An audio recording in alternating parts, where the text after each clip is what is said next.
Full budget పై సర్కార్ focus. శాఖల నుంచి బడ్జెట్ ప్రతిపాదనలు తెప్పించుకుంటున్న ఆర్థిక శాఖ. ఆదాయం ఖర్చుల లెక్కలపై ఆరా తీస్తున్న అధికారులు. గత 6 నెలల ఆమ్దాని ఖర్చుల వివరాలు తీసుకుంటున్న ప్రభుత్వం. గ్యారంటీలకు అధిక కేటాయింపులు చేసే ప్లాన్. జూలై మొదటి వారంలో రాష్ట్ర బడ్జెట్ పెట్టేందుకు ఏర్పాట్లు. లోక్సభ ఎన్నికల కోడ్ ముగియడంతో రాష్ట్ర ప్రభుత్వం పూర్తి స్థాయి బడ్జెట్ పై ఫోకస్ పెట్టింది. ఈ మేరకు ఆర్థిక శాఖ అన్ని శాఖల నుంచి బడ్జెట్ ప్రతిపాదనలపై వివరాలు తెప్పించుకుంటూ రివ్యూలు చేస్తుంది. ఓటాన్ అకౌంట్ బడ్జెట్ కేవలం 4 నెలల కోసమే పెట్టుకున్నారు. జూలై నెలలో ఓటాన్ అకౌంట్ ముగుస్తుంది. దీంతో పూర్తి స్థాయి బడ్జెట్ ను ప్రవేశపెట్టేందుకు ప్రభుత్వం కసరత్తు మొదలుపెట్టింది. కేంద్రంలో కొత్త ప్రభుత్వం ఏర్పాటు ప్రక్రియ కూడా పూర్తవడంతో త్వరలో పార్లమెంట్ లో పూర్తి బడ్జెట్ ను ప్రవేశపెట్టనున్నారు. ఆ తర్వాత రాష్ట్రంలో అసెంబ్లీ సమావేశాలు నిర్వహించి బడ్జెట్ ను పెట్టేలా ప్రభుత్వం ప్లాన్ చేస్తుంది. మొత్తానికైతే రాష్ట్రానికి సంబంధించి ఒక బడ్జెట్ కు సంబంధించి ప్రణాళిక కూడా రూపొందిస్తున్నట్టు తెలుస్తుంది. ఖర్చులు ఎంత, మనకు వచ్చే ఆదాయం ఎంత, ఇది 33 జిల్లాల నుండి. అదేవిధంగా మనకు ప్రధాన ఆదాయ వనరు హైదరాబాద్. మనకు హైదరాబాద్ నుండే సగం ఆదాయం వస్తుంది. మిగతా జిల్లాల నుండి సగం ఆదాయం వస్తుంది. తెలంగాణ రాష్ట్రానికి హైదరాబాద్ అనే ఒక గుండెకాయ లాంటిది. ఇది ఒక్క సరిగ్గా పరిశ్రమలను నిర్వర్తిస్తే, ఇక్కడ సరిగ్గా పరిశ్రమలను డెవలప్ చేస్తే, పరిశ్రమలు తరలిపోకుండా ఇక్కడ కొత్త పరిశ్రమలు ఇక్కడ ఆకర్షించ పెట్టగలిగితే రాష్ట్రాన్ని మొత్తం హైదరాబాదే సాస్తుంది. అంత మంచి రాజధాని మనకిది. అయితే ఇప్పుడు రాష్ట్రం ఇదే రాజధాని నుండి కావచ్చు, వివిధ జిల్లాల నుండి కావచ్చు, మనకు వచ్చే ఆదాయం ఎంత, మనకు ఖర్చు అయ్యేది ఎంత, ఈ లెక్కలపై రాష్ట్ర ప్రభుత్వం దృష్టి సారించినట్టు తెలుస్తున్నది. దీనికి సంబంధించి ఇక జూలై మొదటి వారంలో రాష్ట్ర బడ్జెట్ ను కూడా పెట్టడానికి ముఖ్యమంత్రి గారు సిద్ధమవుతున్నారు.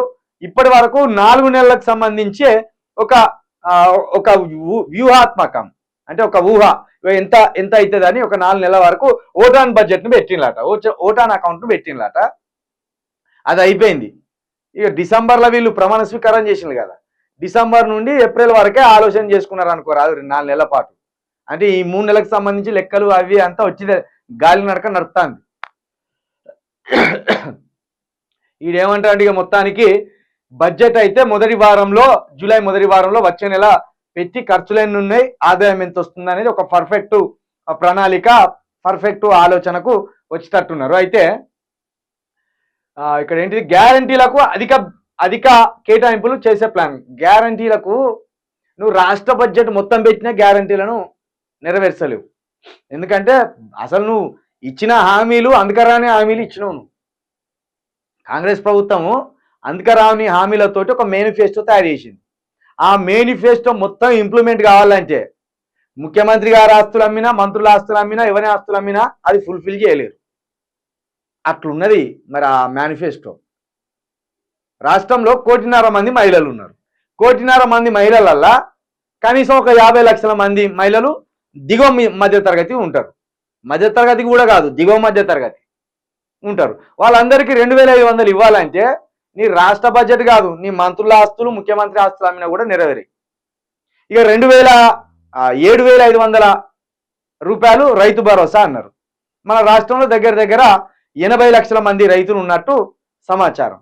ఈ 80 లక్షల మంది రైతులకు 7,500 రెండు దశల్లో వేస్తే కనుక ఎవరి ఆస్తులు సరిపోవు. ఇక ఇంటర్నేషనల్ స్కూల్ అన్నారు, మండలానికో ఇంటర్నేషనల్ స్కూల్ అన్నారు. మరి ఇంటర్నేషనల్ స్కూల్ కట్టాలంటే సరిపోతుంది. మండలానికి వచ్చి 480 పైగా మండలాలు ఉన్నాయి మన దగ్గర. ఇట్లా మొత్తం ఒక గాలి మాటలతోటి, ఒక గాలి చేష్టలతోటి మేనిఫెస్టోని తయారు చేసి నమ్మించింది. తులం బంగారం అన్నారు, ఆడపిల్లలకు తులం బంగారం 1,00,000 రూపాయలు అన్నారు. అది లేదు. ఇట్లా ఇంకేంటిది, 10 లక్షల రాజీవ్ ఆరోగ్యశ్రీ అన్నారు.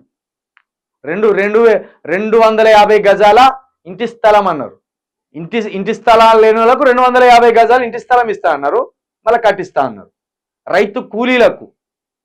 రైతు కూలీలకు అదేవిధంగా కౌలు రైతులకు సంవత్సరానికి 12,000 అన్నారు. అంటే 2 దశలుగా 6 నెలలకోసారి 6,000 6,000 12,000 వేస్తానన్నారు. ఇట్లా మొత్తం మేనిఫెస్టో మొత్తం దొంగ దొంగ దొంగ అబద్ధాలు ఇచ్చింది. అది నెరవేర్చేది కాదు.